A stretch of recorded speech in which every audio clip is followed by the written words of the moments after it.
Saya ingatkan kembali, kita berusaha memahami ayat-ayatnya dan berusaha kita mengambil faedah-faedahnya, karena tujuan dari membaca Al-Quran adalah untuk mengamalkannya. Mengamalkannya tidak mungkin kita bisa amalkan kecuali kita mengerti dan kita bisa ambil faedah, lalu kita mengamalkan faedah tersebut. Oleh karenanya salah seorang salaf pernah berkata, unzilal Qur'anu liyu'mala bih fattakhadhan nasu qira'atahu amala. Al-Quran itu diturunkan untuk diamalkan, namun orang-orang hanya mencukupkan dengan membacanya, disangka membaca itu adalah mengamalkan Al-Quran. Padahal enggak. Ya, membaca itu hanyalah sarana untuk mengamalkan Al-Quran. Membaca adalah sarana untuk memahami, memahami adalah sarana untuk mengamalkan Al-Quran. Maka kita tatkala ingin mengamalkan Al-Quran, kita berusaha memahami ayat-ayat tersebut dan apa faedah-faedah, kandungan-kandungan di balik surat yang Allah kirimkan kepada kita ini. Oleh karena Imam Ibnu Qayyim rahimahullahu taala berkata, seorang tadabbur ayatin wahidah, seorang berusaha mentadabbur, tafakkur terhadap satu ayat saja, lebih baik daripada dia menghantarkan Al-Quran tanpa dia paham. Saya ulangi, ini perkataan Ibnu Qayyim, perkataan yang sangat agung. Dia berkata, seorang memahami satu ayat, bertafakkur, mentadabburinya, lebih baik daripada dia hafal Quran, baca Al-Quran seluruhnya tanpa dia paham. Ini adalah dorongan dari beliau agar kita berusaha mempelajari Al-Quran. Al-Quran adalah kitabul huda, kitab petunjuk. Tidak mungkin kita bisa memahami petunjuk tersebut, kita tidak mungkin mengambil petunjuk tersebut kecuali kita baca dan kita berusaha untuk paham. Baik hadirin dan hadirat yang dirahmati oleh Allah Subhanahu wa taala, surat Abasa ya, disepakati oleh para ulama merupakan surat Makkiyah.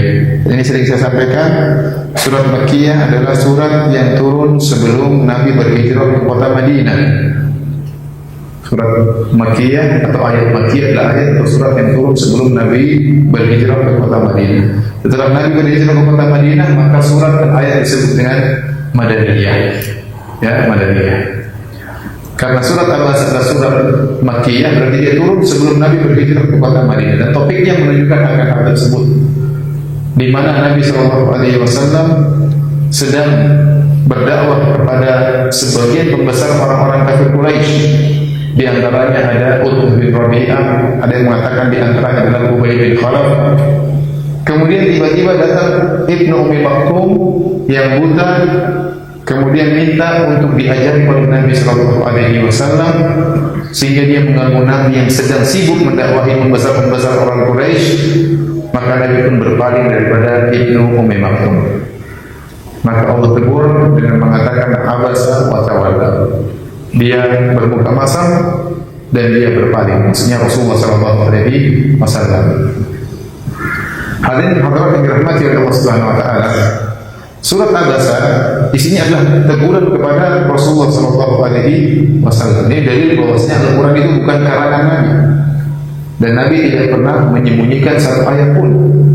Sampai sebenarnya mengatakan seandainya Nabi ingin menyembunyikan ayat-ayat, maka surat ini akan dia sembunyikan. Kenapa? Karena surat ini menegur Nabi Sallallahu Alaihi Wasallam.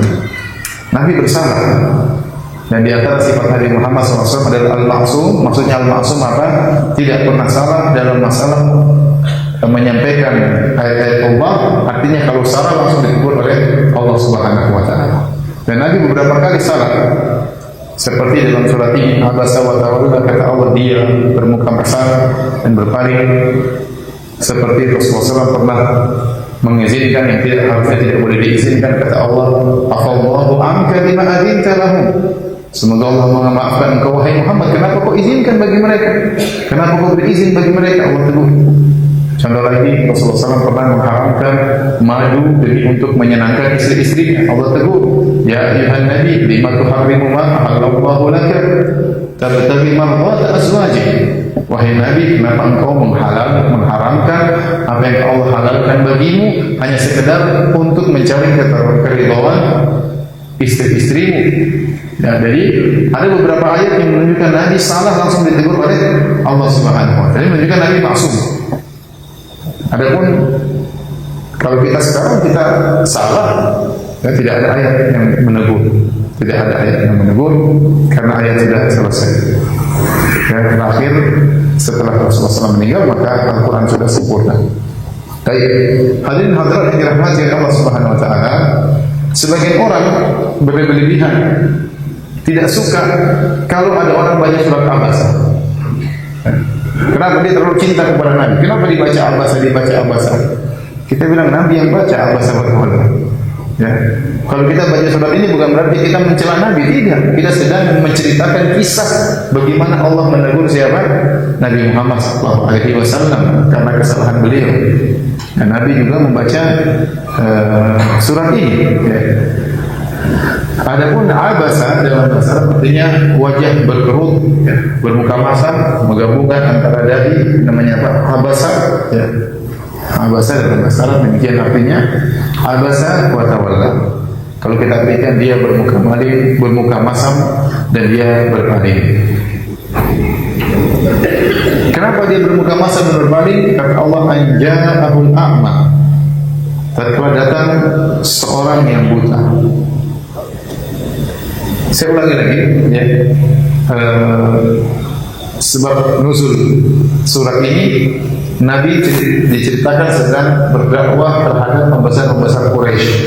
Di antara Utbah bin Rabi'ah, di antara Ubay bin Khalaf. Nah, ijtihad Nabi mendakwahi pembesar-pembesar, orang-orang kaya. Ini sudah benar. Ya, karena menurut logika, kalau orang para pembesar dapat hidayah, mestinya anak buahnya juga apa? Mudah untuk dapat hidayah. Makanya Nabi Musa alaihissalam waktu berdakwah fokusnya ke Fir'aun. Bukan berarti dia tidak mendakwahi pengikut Fir'aun yang lainnya, tapi fokusnya kepada siapa? Fir'aun. Kalau Fir'aun dapat hidayah, insya Allah anak buahnya juga ikut. Ya. Waktu Nabi SAW berdakwah di Taif, Rasulullah SAW juga pergi kepada para pembesar-pembesar kota Taif, yaitu diantaranya Ibnu Abdin Yalail. Namun kemudian Nabi ditolak, kemudian Nabi diusir dari kota Taif. Tapi ijtihad Nabi untuk mendakwahi orang-orang pembesar, orang-orang kaya itu sudah benar. Tetapi yang salah di sini, waktu datang orang miskin, orang buta untuk didakwahi, Nabi SAW berpaling dari orang buta ini, kemudian bahkan bermuka masam, bahkan berpaling, kemudian berusaha mendakwai orang kaya dan tidak memperdulikan orang buta ini. Ini yang ditegur oleh Allah Subhanahu Wa Taala. Bukan Nabi SAW mendakwai orang kaya. Makanya jangan salah paham. Emang yang masuk surga cuma orang miskin. Orang kaya boleh masuk surga atau tidak? Boleh. Jelas boleh. Semuanya boleh masuk surga. Oleh karena dakwah kita sampaikan kepada siapa saja. Kita sampaikan kepada orang miskin, kita sampaikan kepada orang kaya, kita sampaikan kepada pembesar, kita sampaikan kepada orang-orang pinggiran, siapa saja. Kita sampaikan dakwah kepada orang-orang biasa, kita sampaikan kepada jajaran pemerintahan, kita sampaikan kepada penguasa, ya. Dan mereka punya hak, semuanya punya hak. Makanya Nabi SAW bersabda, ad-dinu nasihat, agama itu nasihat. Qulna liman, buat siapa ya Rasulullah? Di antaranya kata Nabi SAW, wa li a'immatil muslimina wa ammatihim. Nasihat bagi para pemimpin kaum muslimin dan juga kepada orang-orang awam di antara mereka. Ya. Maka saya katakan nasihat kepada siapa saja. Orang pemimpin juga butuh nasihat, pejabat juga butuh nasihat. Jangan kita hanya bisa mencaci maki, tidak berusaha untuk dapat menasihati. Ya, mereka punya untuk kita nasihat. Nah, adapun orang yang hanya berdakwah kepada orang kaya saja, ya itu salah. Itu salah, kita harus tegur. Ya. Yang perlu hidayah bukan cuma orang kaya, orang miskin juga butuh hidayah. Kalau ada dai yang hanya berdakwah kepada orang kaya saja, ini salah. Tapi kalau sang dai kepada orang kaya berdakwah, kepada orang miskin dia berdakwah, ke kampung dia berdakwah, ke kota dia berdakwah, di pesawat dia berdakwah, ya. Di mana saja dia berdakwah, di jalan dia berdakwah, di hotel dia berdakwah, nggak ada masalah. Semuanya juga perlu apa? Perlu untuk didakwah.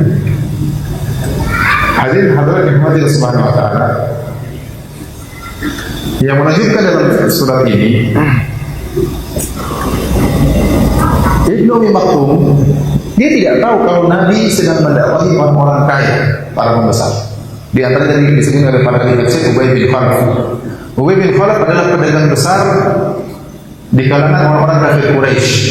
Dan dalam sebagian riwayat Rasulullah SAW mengatakan tentang keutamaan menjaga salat lima waktu. Kata Rasulullah SAW, man hafadha 'alaiha ya kanat lahu nur wa burhan ya wa najatun yaumil qiyamah. Barang siapa yang menjaga salat lima waktu, maka bagi dia akan mendapatkan cahaya, mendapatkan petunjuk, ya, mendapatkan keselamatan pada hari kiamat kelak.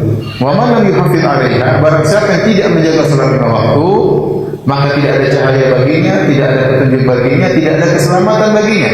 Wa husyira yaumil qiyamati ma'a Qarun wa Fir'aun wa Haman wa Ubay bin Khalaf.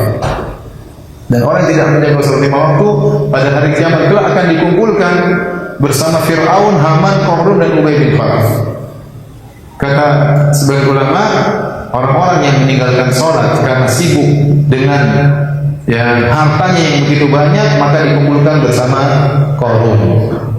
Barang siapa yang lalai mengerjakan sholat karena sibuk dengan singgasananya, akan dikumpulkan bersama Fir'aun. Barang siapa yang meninggalkan sholat karena sibuk dengan jabatannya, maka dikumpulkan dengan Panglima Haman, Panglima Fir'aun. Dan barang siapa yang sibuk sehingga tidak sholat gara-gara sibuk ngurusi dagangannya, maka akan dikumpulkan dengan Ubay bin Khalaf, pedagang besar dari orang-orang Quraisy. Nah, yang dihadapi oleh Nabi adalah pedagang besar, Ubay bin Khalaf. Maka Nabi berusaha mendakwahi dia. Coba kalau dia masuk Islam kan manfaatnya banyak. Ya, dia masuk Islam, mungkin pegawai-pegawainya masuk Islam, hartanya bisa digunakan untuk berdakwah. Nabi sudah memikirkan hal tersebut. Dan Abdullah bin Ibnu Ummi Maktum yang buta ini, sahabat ini radhiyallahu anhu, dia datang kepada Nabi, tidak tahu kalau Nabi sedang sibuk mendakwai orang kaya, dia tidak tahu. Sebagaimana pernyataan dari Al-Baghawi, ya, Al-Baghawi rahimahullah dalam tafsir mengatakan bahwa la yadri anna Nabi sallallahu alaihi wasallam muqbilun ala ghairihi. Dia tidak tahu kalau Nabi sedang sibuk mendakwahi orang lain. Dia tidak lihat. Maka Nabi merasa terganggu. Nabi terasa terganggu dan Nabi sangat penuh lemah lembut. Maka Nabi tidak menegur dia dengan kenapa kau di sini? Nanti saja, enggak. Nabi juga menjaga perasaannya. Tetapi terlihat dari wajah Nabi yang mengkerut. Rasulullah SAW bermuka masam. Karena Nabi sedang konsentrasi, tiba-tiba diganggu oleh orang buta ini. Abasa wa tawalla, maka Nabi bermuka masam dan berpaling. Subhanallah, Allah tegur Nabi SAW. Saya tanya sama antum, waktu Nabi berwajah masam, bermuka masam dan berpaling, apakah Ibnu Ummi Maktum tahu atau tidak? Dia tidak tahu, dia tidak melihat. Dia tidak melihat. Nabi pun tidak menegur dengan perkataannya, tapi Allah Maha tahu. Maka Allah membela Ibnu Ummi Maktum menegur Nabi sallallahu alaihi wasallam.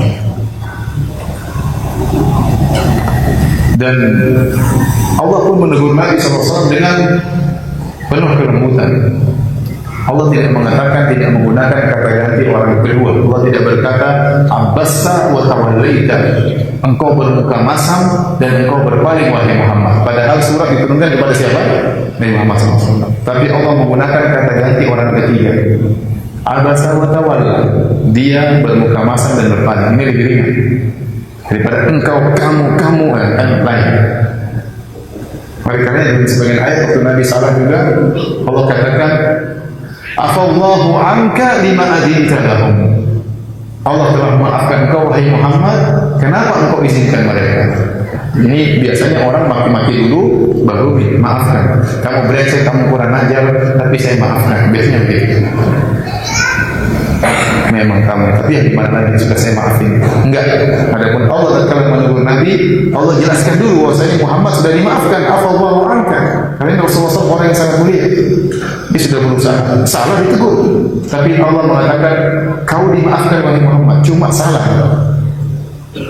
Kenapa? Karena menjaga hati Rasulullah SAW. Ini juga salah Nabi, tapi ditegur oleh Allah. Abasa wa tawalla. Dia bermuka masam dan berpaling. Kenapa? Kata Allah Subhanahu wa taala, anja'ahul a'ma. Tatkala datang kepadanya seorang yang buta. Dalam sebagian qiraat anja'ahul a'ma. Anja'ahul a'ma. Oke. seakan-akan pakai pertanyaan. Hamzahnya panjang. Ajahul a'ma. Dia bermuka masam dan berpaling. Apakah karena datang orang buta kepadanya sehingga dia bermuka masam dan berpaling? Jadi dalam sebagian qiraat dia bermuka masam dan berpaling tatkala datang orang buta kepadanya. Dalam sebagian qiraat ajahul a'ma, dia bermuka masam dan berpaling. Apakah karena datang seorang buta kepadanya? Karena itu artinya apakah? Ya, makanya para ulama menegur, mengingatkan kalau seorang azan kemudian mengucapkan Allahu Akbar, jangan dipanjangkan A-nya. Jadi Allahu Akbar, Allahu Akbar, artinya Allah Maha Besar. Tapi kalau Allahu Akbar, itu artinya apakah Allah Maha Besar? Ini kafir sebenarnya. Kalimat kufur, orang nggak tahu. Kalau bahasa Arab salah, jadi tidak boleh hanya-hanya. Jangan Allahu Akbar, Allahu Akbar. Apakah Allah Maha Besar? Apakah Allah Maha Besar? Ragu dia. Tapi orang banyak yang ngerti bahasa Arab. Baik, hadirin dan hadirat rahmati Allah Subhanahu wa taala. Waktu Nabi ditegur oleh Allah sampai turunkan satu surat khusus negur Nabi sallallahu alaihi wasallam. Apakah Nabi marah kepada Ibnu Ummi Maktum? Dia tidak marah sama sekali. Dia bahkan berterima kasih kepada Ibnu Ummi Maktum. Ya, makanya seorang berusaha kalau ada yang menegur dia, ya, maka dia terima kritikan tersebut kalau kritikannya benar. Ya. Sebagaimana perkataan sebagai salaf, rahimahullah man ahli. Ya. Semoga Allah merahmati orang yang telah menghadiahkan kepada aib-aibku. Kita ingin diperbaiki, kalau tidak salah diperbaiki. Ya. Jangan kita keras kepala tidak mau diperbaiki. Makanya Nabi SAW memuliakan Ibnu Ummi Maktum dalam sebagian riwayat, sebagian dibawakan oleh Al-Imam Al-Baghawi dalam tafsirnya. Nabi setelah itu berkata kepada Ibnu Ummi Maktum yang buta, kata Nabi SAW, marhaban, ya, biman atabani Allah fihi. Ya. Selamat datang orang yang gara-gara dia Allah menegurku. Dia bilang itu. Ya. Setiap ketika waktu dia mengatakan selamat datang orang yang Allah menegurku karena dia. Halaka min hajah, ada keperluan bagi dia. Nabi hormati dia setelah itu. Kenapa gara-gara dia Nabi ditegur? Berarti Nabi salah kan? Kesalahan diperbaiki, orang senang salah diperbaiki. Jangan dibiarkan saja disamain, biarkan saja disamain. Bahkan Nabi SAW 2 kali peperangan Rasulullah SAW menjadikan Ibnu Ummi Maktum sebagai khalifah pengganti Nabi di kota Madinah. Bayangkan dia buta disuruh jadi khalifah sementara. Ya, 2 kali di kota Madinah Rasulullah SAW berperang. Yang menggantikan posisi Nabi Ibnu Ummi Maktum. Ini pemuliaan atau bukan? Pemuliaan. Kemudian juga Nabi SAW mengangkat Ibnu Ummi Maktum sebagai muadzin Nabi SAW. Muadzin salat subuh, salat yang paling utama yang dihadiri oleh para malaikat. Salat subuh. Padahal Ibnu Ummi Maktum nggak bisa lihat. Terus gimana lihat fajar? Ada yang lihat kasih tahu. Sudah terbit fajar, baru dia berkata, Allahu Akbar, Allahu Akbar. Dimuliakan oleh Rasulullah Sallallahu Alaihi Wasallam. Jadi tukang azan Nabi ada 2, Bilal dan Ibnu Ummi Maktum untuk sholat subuh. Azan pertama Bilal, azan kedua Ibnu Ummi Maktum. Kata Nabi SAW, ya, Inna Bilalan yu'adzinu bil-lail, faqulu washrabu hatta yu'adzina Ibnu Ummi Maktum. Sungguhnya Bilal itu azannya masih malam, maka makanlah dan minumlah kalian sampai Ibnu Ummi Maktum mengumandangkan azan. Ya. Dan sunnahnya demikian, azan pertama, azan kedua. Ya. Dan azan kedua lah yang di situ adalah salatu khairun minan naum. Maksudnya salat subuh itu lebih baik daripada tidur. Bukan salat malam maksudnya, tapi salat apa? Salat subuh. Karena asalnya azan-azan itu untuk salat 5 waktu. Oleh karenanya jarak antara azan pertama dan azan kedua tidak begitu lama. agar orang-orang yang sholat malam jangan lupa untuk bersahur. Untuk bersahur. Dan orang-orang yang masih tidur masih bisa untuk sahur. Makanya kata Nabi, kulu washrabu, makan dan minum kalian. Ini menunjukkan jaraknya tinggal dikit, tidak terlalu jauh. Berarti azan pertama itu bukan untuk bangun sholat malam, paham? Tapi untuk silakan makan sahur. Karena sebentar lagi akan dikumandangkan azan oleh Ibnu Ummi Maktum. Jadi as-salatu khairun minan naum, yang benar adalah sholat subuh lebih baik daripada tidur, bukan sholat malam. Dan sampai sekarang dipraktikkan di Mekah dan Madinah, azan pertama tanpa as-salatu khairun minan naum, azan kedua dengan as-salatu khairun minan naum. Dan itu yang benar. Dan itu yang benar. Adapun para sahabat sholat malamnya jam 2. Dan itu bukan, tidak perlu azan pertama. Azan pertama itu menjelang azan kedua. Baik. Hadirin hadirat yang dirahmati Allah Subhanahu wa taala, di sini Allah mengatakan anja'ahul a'ma. Anja'ahul a'ma, tatkala datang kepadanya seorang yang buta. Jadi dalil bahwasanya boleh kita menyebutkan cacat seseorang kalau bukan niatnya untuk mencela. Kita mengatakan kalau datang orang yang buta, tapi bukan untuk mencela, bukan untuk menghina, tapi untuk membedakan, untuk menjelaskan orang itu buta. Itulah orang yang buta. Ya. Seperti para ulama menyebutkan sebagai perawi dengan cacat mereka. Seperti seorang perawi yang sangat terkenal, Al-A'mash. Al-A'mash orang yang pandangannya enggak ada cacat dalam pandangannya. Ada juga Al-A'raj, yaitu seorang yang pincang. Dia perawi dikenal dengan Al-A'raj. Ya. Tapi tidak mengapa, karena ini tujuannya bukan untuk apa?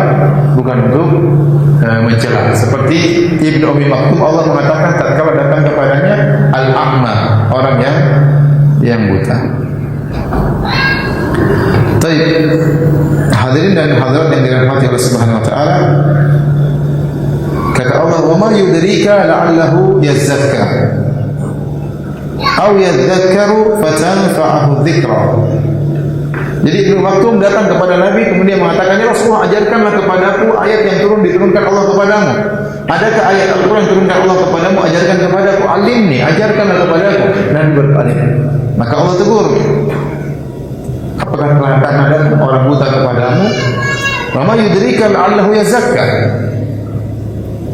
Tidakkah engkau tahu bahwasanya bisa jadi dia mensucikan jiwanya? Aw yadzakkaru fatanfa'ahu dzikra, atau dia mengambil pelajaran darimu maka bermanfaatlah peringatan tersebut, pelajaran tersebut baginya.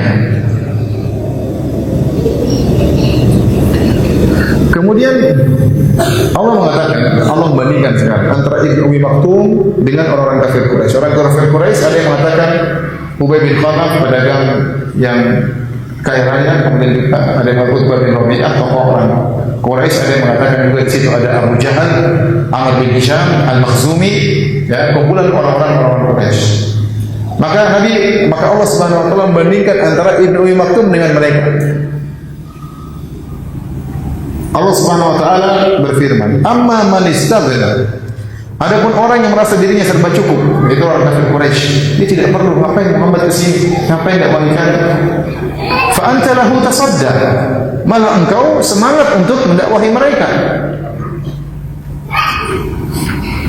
Wa ma 'alaika alla yazakka. Bukan urusan wahai Muhammad kalau mereka tidak mendapatkan petunjuk, enggak jadi masalah. Ini Abu Jahal tidak harus dapat hidayah. Ya. Utbah bin Rabi'ah tidak harus dapat hidayah. Kalau mereka kafir, tidak ada masalah bagi wahai Muhammad. Kenapa kau begitu semangat kepada mereka, sementara ada orang buta yang datang, sementara mereka ini cuek. Jadi Abu Jahal cuekin Nabi SAW, Ubay bin Khalaf cuekin Nabi SAW, Utbah bin Rabi'ah cuek, dia tidak merasa butuh kepada Muhammad. Nabi semangat kepada mereka, sementara ada orang yang benar-benar semangat, engkau berpaling darinya. Kata Allah, wa amma man ja'aka yas'a. Adapun orang yang datang kepadamu dengan semangat, yas'a itu semangat. Ibnu Maktum semangat bertemu dengan Nabi sallallahu alaihi wasallam, ingin mendengarkan lantunan bacaan Al-Qur'an. Wa huwa yakhsha, dan dia dalam kondisi takut, fa anta anhu talaha, dan engkau berpaling darinya, engkau mengabaikannya. Jadi Allah membandingkan. Ini disinilah kesalahan Rasulullah sallallahu alaihi wasallam. Jadi Allah menjelaskan kesalahan Nabi, ya, dan Allah menjelaskan poin kesalahan, bukannya sekedar kamu salah. Tapi poin kesalahan juga dijelaskan, kamu begini, salah. Jadi kata Allah Subhanahu wa taala, "Amma man istaghna fa anta lahu tasadda." Ya. Adapun orang yang merasa serba cukup, tidak merasa perlu, engkau semangat dengannya.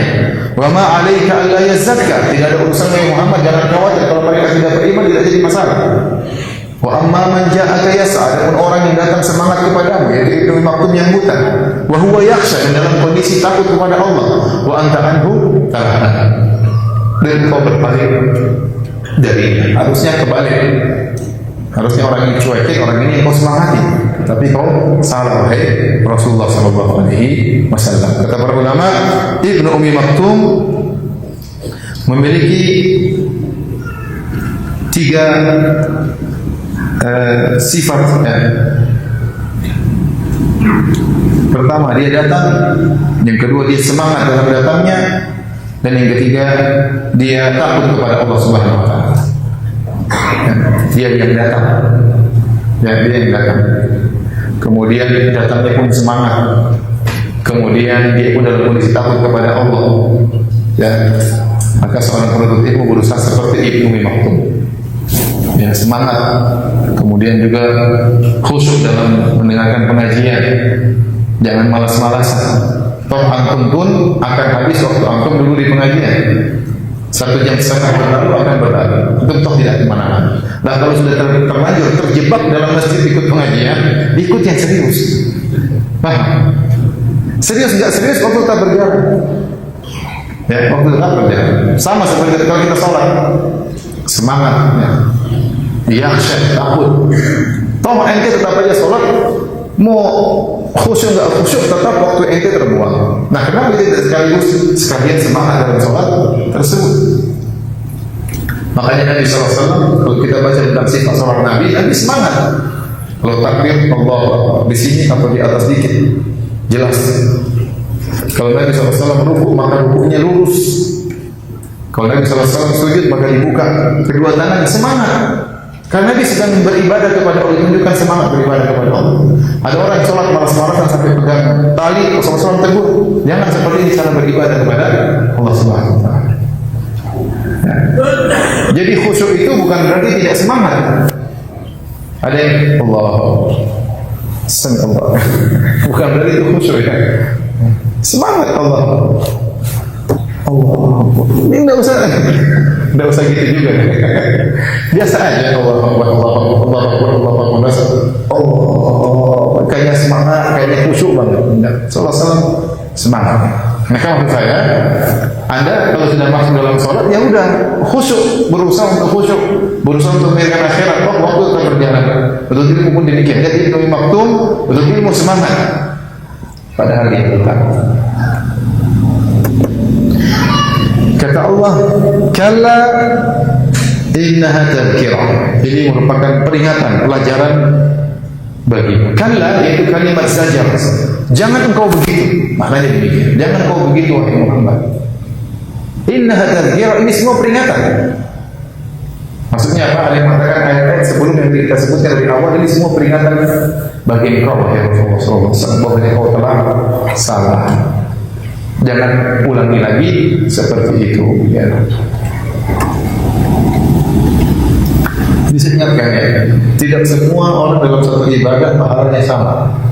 Dalam sholat Rasulullah SAW sebutkan, inna rajula la yansirifu min sholatihi fama kutiba lahu illa usyruha atau tusub'an dan seterusnya. Karena Nabi, tidaklah seorang hamba keluar dari sholatnya kecuali dicatat pahalanya 1/10-nya, 1/9-nya, 1/8-nya, 1/7-nya, 1/6-nya, 1/5-nya, 1/4, 1/3, 1/2 dan setengahnya. Tergantung dengan tingkat kekhusyukannya dalam sholatnya, tergantung tingkat keseriusannya dalam sholatnya. Ya, kata Ibnu Taimiyah rahimahullah taala, bisa jadi dua orang sholat di saat yang pertama sama-sama berdampingan, tapi pahalanya antara langit dan bumi. Saya katakan juga, ini orang untuk ilmu berbeda-beda orang pahala yang diperoleh. Semuanya insya Allah dapat pahala. Ya. Bahkan orang yang tidak niat untuk ilmu pun juga dapat pahala. Ya. Sebagian dalam hadis. Ya. Hum qaumun la yashqa bihim jalisuhum.